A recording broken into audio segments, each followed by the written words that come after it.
The Chicago flavor to this year's Kentucky Derby is Larry Ravelli and Two Phils. We asked Mr. Chicago himself, Eddie Olczyk, what do you make of this winner of the Jeff Ruby? Actually, I kind of have a tie there with Mr.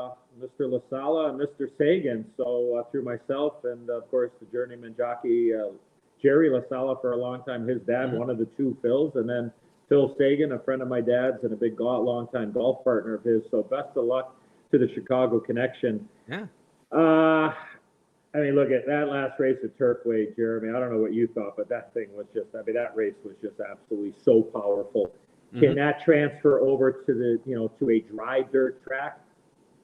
I'm not so sure, but I'll tell you one thing. If the weather happens to not cooperate, I think it might be an unbelievable thing for Two Phils, who seems to relish the off track at Churchill Downs, by the way, and winning the Street Sense back in October.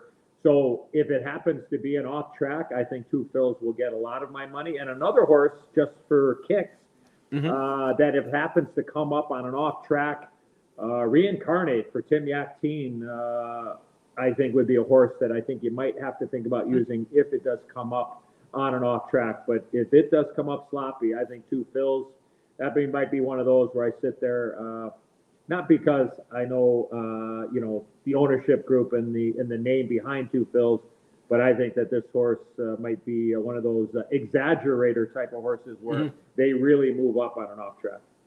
Two Phils, a son of Hard Spun, runner-up, the Street Sense back in the 2007 Kentucky Derby. And our old pal, the late, great Bob Newmeyer, would be all over Two Phils. He loved Hard Spun to death. He loved Danzig to death. He would be all over this family. So if there's a smile from above in this race, it'll be Newmy screaming at the wire when it's Two Phils. We've got more coverage for you on Kentucky Derby contenders here with Express Bet and First Bet. Be sure to bet the races with us coming up on Saturday.